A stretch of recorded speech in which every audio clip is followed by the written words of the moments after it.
Come take a tour with us and see some of the things we've done this spring to become more self-reliant.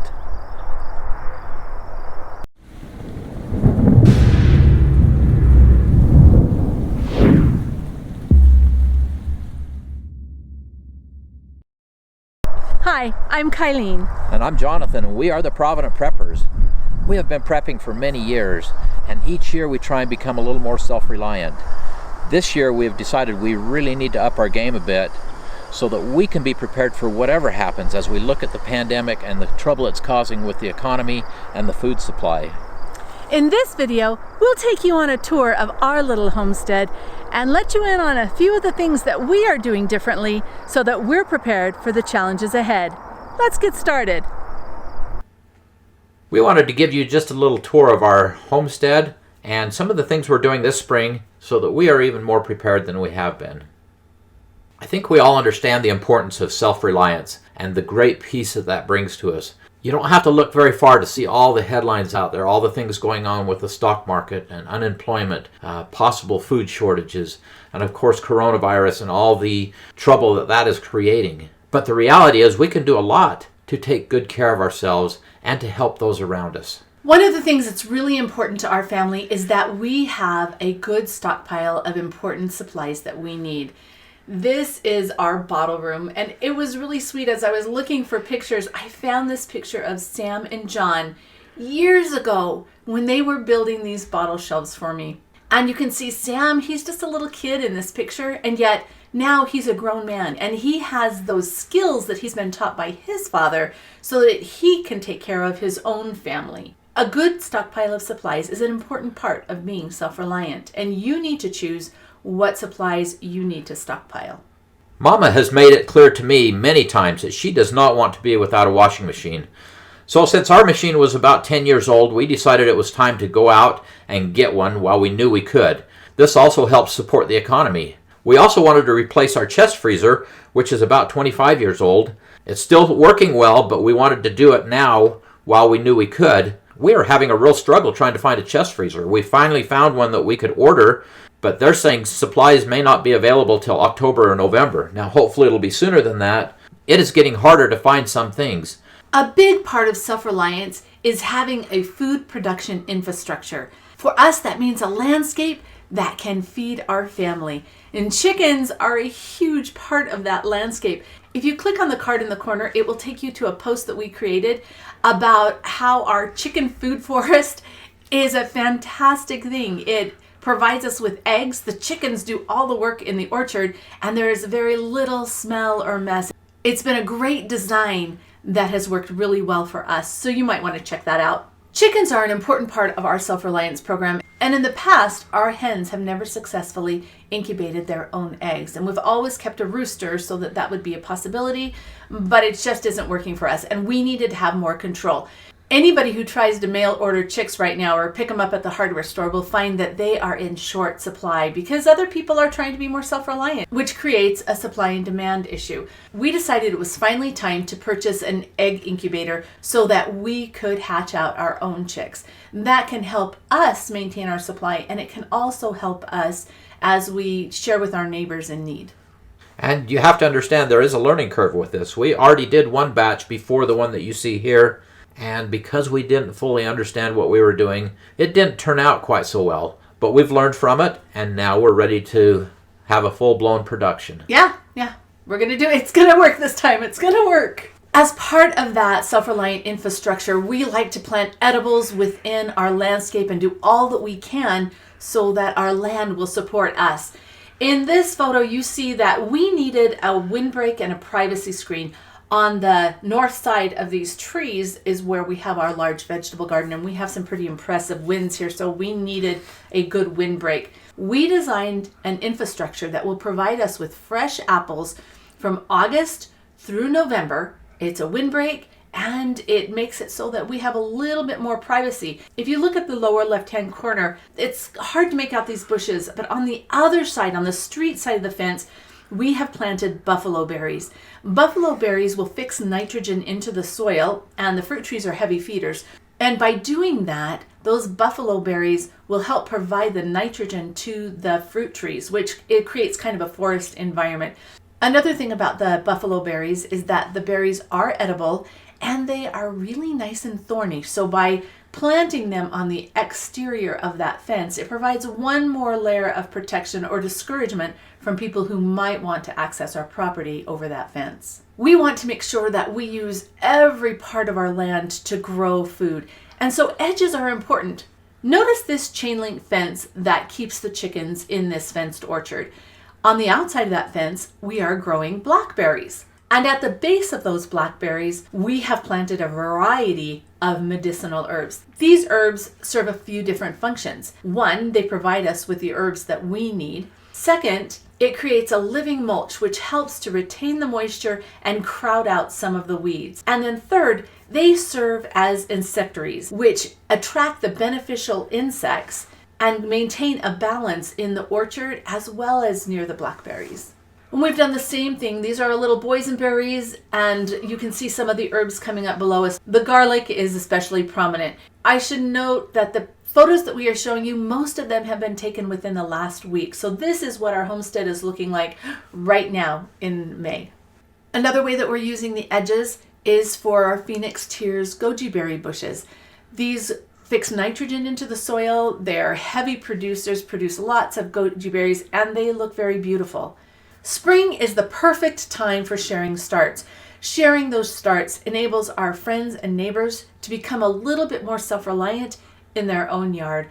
These are hens and chicks that a friend of mine shared the starts with me this year. And that's kind of the way that it should work. We all work together, and by working together and sharing, all of our needs are met.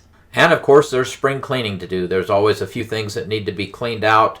Fortunately, each spring our city has dumpsters that are available that allow us to just get rid of the stuff that really has no value to us anymore. In addition, here we are filling our water barrels and covering them so that they are available when we need them.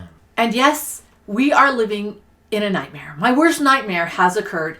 Our basement flooded and our flooring was completely destroyed. It took over a week just to dry that flooring out.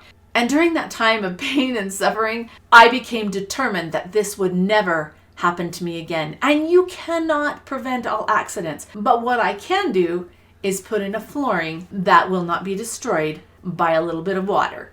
And after some consideration, we changed our plans. I loved the wood flooring downstairs. It was nice and warm and it looked beautiful until it was destroyed. But we decided that we were going to install a flooring that was waterproof.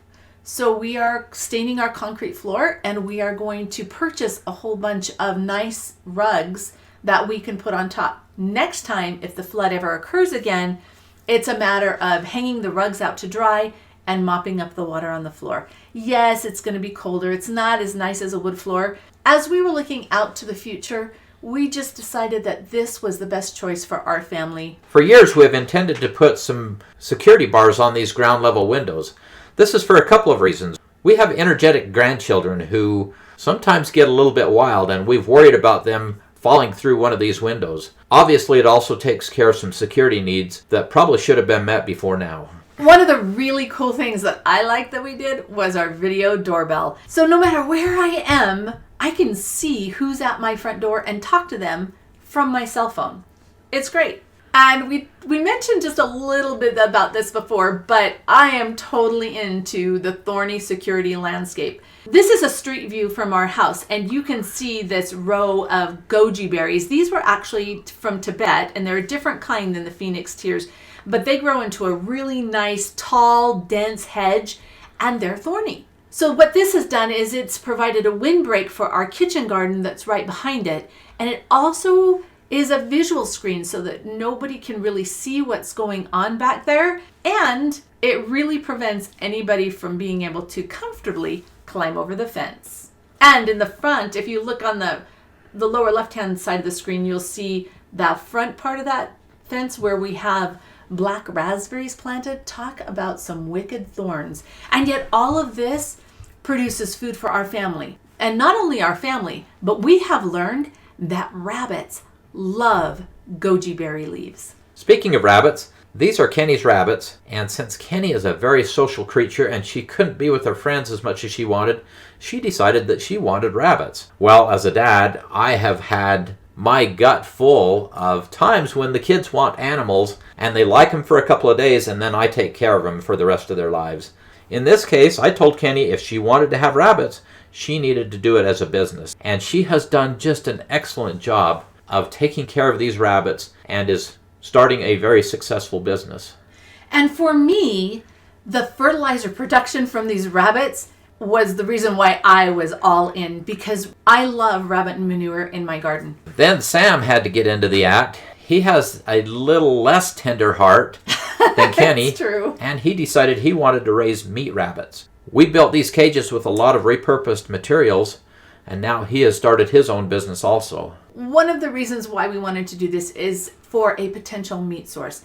At this point, I have no desire to kill a rabbit, and the kids are actually doing them and selling them. However, if times get really tough, then we have our own meat source that we can feed with a lot of the food that we produce on our own land. The kids have been great about foraging for food for their rabbits on the property. They eat comfrey leaves, dandelions. Dandelions are a prized possession at our house because of the rabbits. They eat the goji berry leaves, all kinds of things that just grow wild on our property or that are considered weeds.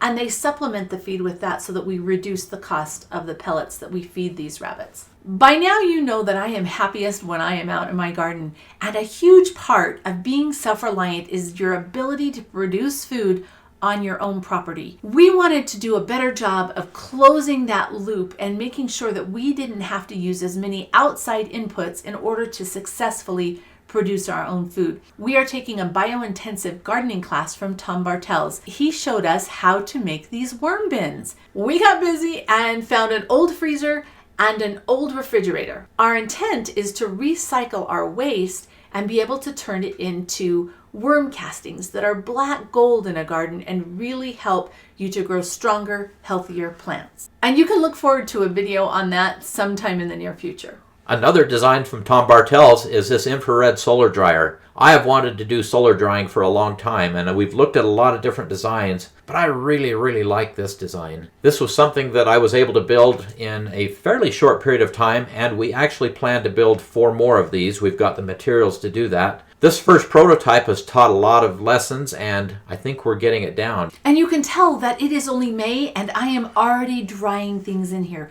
I am incredibly excited about how well these infrared solar dryers are working. It is only May, and you would think that there's not much to be dried and preserved at this time of year, but there is. Now is the perfect time for me to harvest valerian leaves. I don't usually harvest the root, but I harvest the leaves and I dry them in that infrared solar dryer. I've also already dried some of my lemon balm, and here my oregano and chives. During the growing season, I always use those fresh in my foods, but it is so nice to have some of those nice dried herbs for use during the winter time. Thyme is another herb that I've already dried in this infrared solar dryer. This is what my kitchen garden looks like this last week. As you can see, we're already growing foods and harvesting them. We have the little cold frame on the left-hand side in the corner where we're nursing some summer seedlings along. One of the benefits of the gardening methods that I use is that I have food come up without ever planting it. I always let at least one of each variety of lettuce go to seed on its own and just stay in the garden. And so in the springtime, I end up having massive amounts of lettuce all over the garden, and that lettuce comes up much faster than anything that I plant. So while it looks a little bit helter-skelter, we harvest it and we eat it, and then I just let the plants that are where I'd like them to be grow a little bit larger. And then we have these early spring radishes that taste really good on tacos. We've been eating mustard greens for several weeks now, and we use that cut and come again method where we're just plucking off a leaf at a time, and some of the mustard greens are already going to seed now. This is a kale plant that we planted last spring and was allowed to winter over. We were able to use the leaves from that kale plant early in the spring, and then it quickly goes to seed, and we will harvest those seeds and save them for future plantings. Jonathan had made inexpensive grow lights for me this year, and they worked incredibly well. Click on the card in the corner so that you can see the post that we wrote with all of John's details on exactly how to build your own inexpensive grow lights.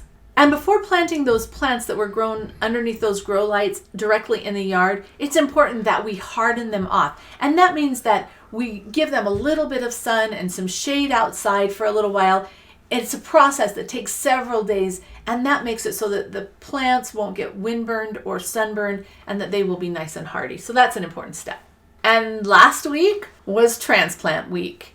And so we've taken all these beautiful seedlings and planted them out into the yard now that the temperatures hopefully are fairly safe. This is a long row of tomato and tomato cages. One of the cool things that we do is we have taken these water bottles and John's cut the very bottom off. And we are able to start the tomatoes a lot earlier in the year by putting those bottles directly down on top of the tomato. As the weather warms up and gets nice, I like those plants to have the exposure to the sun and the elements. And I just use these garden stakes to hold up the water bottles, but leaving them in place allows me to very quickly remove that garden stake and put the water bottle back on top of the plant if the temperatures look threatening. You can purchase these bottles, but you may want to check with your local water distributor and get some of the free ones. That's what we did. We got these all free, and then I just used my table saw to cut off the bottoms. And there's a little trick that I've learned about pruning peppers that allows me to get significantly more peppers off of one pepper plant. And that just requires a little bit of pruning at the early stage. And I'll be creating a video soon to show you exactly how to do that. Squash bugs are my mortal enemy. I have lost so many plants to those terrible little creatures. I garden organically and I don't use any pesticides, which means that I have to get a little bit creative. And I have tried many different things to be able to control those little boogers. But this year, I'm trying something new. I dug a hole in the center of the mint and planted my little squash seedlings. I also put a little bit of diatomaceous earth around them. I don't like to use too much because it kills good bugs and bad bugs. I'm really hoping to get my squash this year. And then the little post that's in the middle, I'm going to try and grow it a little bit vertically. So we'll see how this experiment works. Always got to be trying something new. We have grown potatoes in so many different ways, but this year we decided to use potato towers. And we actually planted these at least a month ago. And I was so excited because when I went out this morning, I can see the little potatoes growing up out of the top. And hopefully they'll grow up out of the top and out of the sides. We'll see. But I will let you know what harvest looks like. And after this year, you should have a good video that shows exactly whether or not they work or fail. These are some of the things that we've been doing this spring to help us become more self-reliant. What are you doing to become more self-reliant in your home and your community? To help you do that, we have created some wonderful videos that we think will be very useful. The first is the survival food forest. And in that video, we walk you through exactly how we put our chickens to work and get lots of eggs, have less bugs in our orchard, and never have to weed our orchard. And the chickens don't smell. They take so little work. And how to cook dry beans. Right now, a lot of us are living on more of our food storage, and beans are a wonderful asset in your food storage, but it takes a little bit of knowledge to understand exactly how to cook them. And in that video, I teach you how to do that and give you some of our favorite recipes. In addition, check out this video on preparing for food shortages. Obviously, there's some of that going on right now, but there's still opportunities that you can take advantage of to prepare yourselves to become more resilient in the future. And last of all, one of my favorites. This video contains some really good ideas and things that you might need to know as you plant your victory garden or survival garden or whatever you want to call it, but the place where you produce food for your family in your own backyard. Now let's get some things done. Each of us have a unique set of circumstances and challenges in our future. Work within your budget to become as self-reliant as you possibly can be. Start where you are and take steps to become more self-reliant with each and every passing day. And now for the question of the day. What have you done this spring to become more self-reliant? Comment below, and thanks for being part of the solution.